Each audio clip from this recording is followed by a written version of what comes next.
The Battle for My Ranch. A retired attorney general takes on a ruthless HOA. The woman strode onto my property like she was the queen of Texas, her high heels sinking into the soft ranch soil.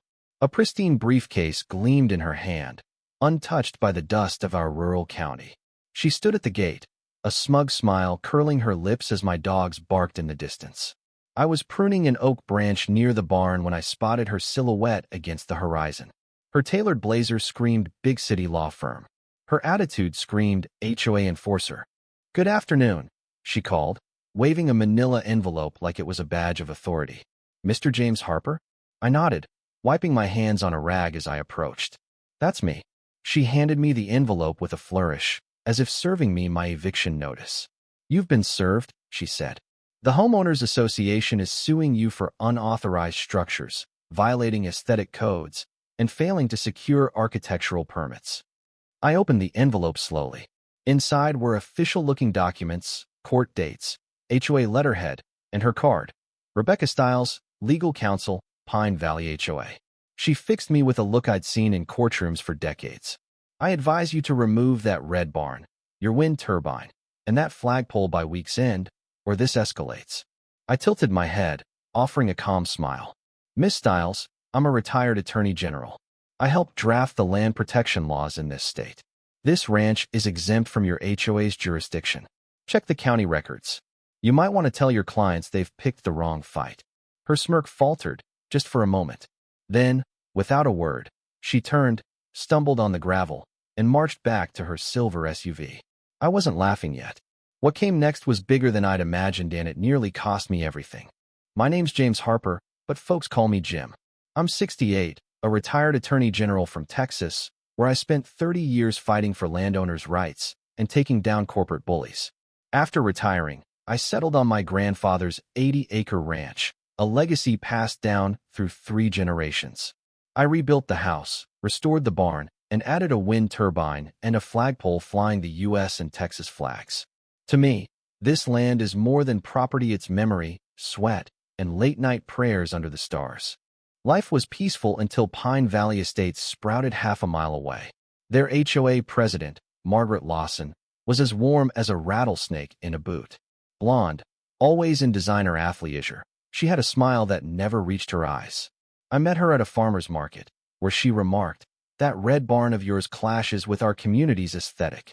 You should repaint it." I thought she was joking. She wasn't.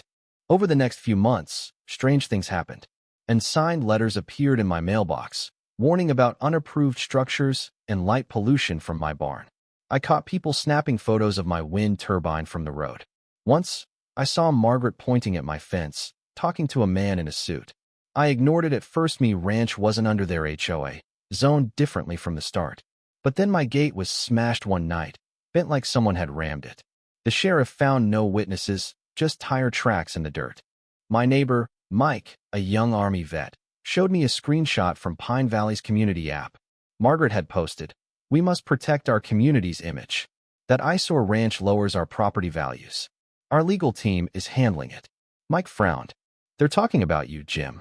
I chuckled. Let them try. But when Rebecca Stiles showed up with that lawsuit, it wasn't just annoying anymore. It was war. The lawsuit claimed violations of aesthetic regulations, illegal utility installations, and a non-compliant flagpole. All baseless. Me land was exempt under zoning laws I'd helped write. This wasn't a mistake, it was a scare tactic. I didn't rush in. Instead, I attended Pine Valley's next HOA meeting, wearing my old state seal badge. The clubhouse was all matching chairs and floral arrangements. Margaret paled when she saw me. "Mr. Harper, this is a private meeting," she said, her voice tight. I smiled. "I'm here as a citizen observing an HOA overstepping its bounds." When they flashed a slide of my barn labeled "legal action underway," I stood. "This lawsuit is unlawful. My land isn't yours to control. If you push this, I'll file a countersuit." Whispers filled the room. One man asked, "Who are you?" I tipped my hat. "Former Attorney General James Harper." The room went silent. 2 nights later, a rock crashed through my living room window, glass scattering like broken stars. A note taped to it read, "Back off." I grabbed my flashlight and revolver, heart pounding, but the culprits were gone. Deputy Ben Carter arrived, examined the rock, and noted tire tracks matching those from the gate incident. "Some Pine Valley folks don't want you here," he said. "They think your barn doesn't fit their lifestyle." I nodded. They're about to learn where their power ends. I called Judge Sarah Coleman, a retired colleague. She advised a restraining order and meticulous documentation. I installed cameras, reinforced my gate, and backed up footage to the cloud. 2 weeks later, the county claimed I was illegally diverting water and causing environmental damage via my wind turbine. Ridiculously, turbine was clean, certified by an expert. This was a smear campaign to bury me in paperwork. At the county hearing, I presented a binder of permits, maps, and inspections. Judge Ellis, unimpressed by Rebecca Stiles' flimsy claims, dismissed the case and issued a cease and desist against the HOA. Margaret's face turned crimson. I thought that was the end. I was wrong. Mike showed me a leaked Pine Valley Facebook post. "We lost in court, but we'll make his life miserable. Flood his land with complaints. Stage violations." My blood boiled. They declared war. Then, a chilling phone call. "Accidents happen on empty ranch roads." I opened my safe, pulling out my old badge and a file from a 1998 HOA case I'd won. This wasn't my first rodeo. I filed a civil harassment and property interference complaint with Sheriff Tom Bradley, an old friend. Subpoenas hit every Pine Valley board member, including Margaret and Rebecca. But they didn't stop. One afternoon, smoke rose behind my barn, a deliberate fire near a hay pile. I doused it, shaking with rage.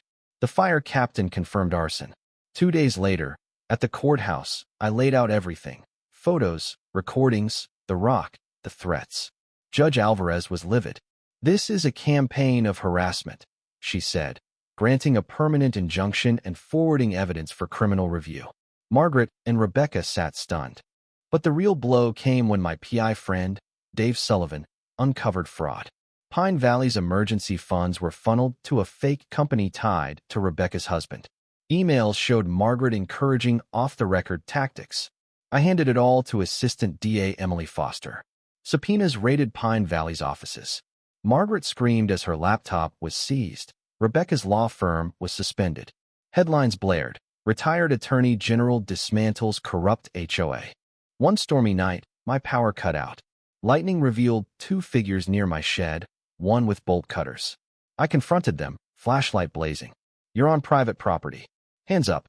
One fled. The other was Margaret's cousin, Greg Palmer. Deputy Ben arrested him.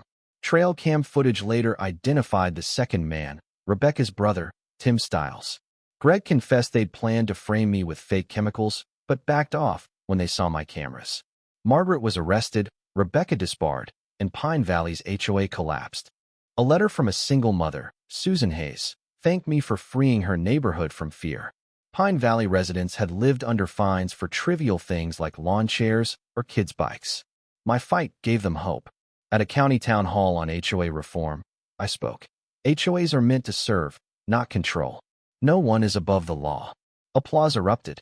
Later, a $75,000 settlement came from Pine Valley's funds. I donated it to a veterans center and the fire department that saved my barn. The county named a park James Harper Community Grove in my state. A child's crayon drawing, showing me with a lasso and the words "Thank you for being brave," hangs above my desk. The ranch is quiet now, my flag's waving free. Margaret's in jail, Rebecca's career is over, and Pine Valley's HOA is a cautionary tale.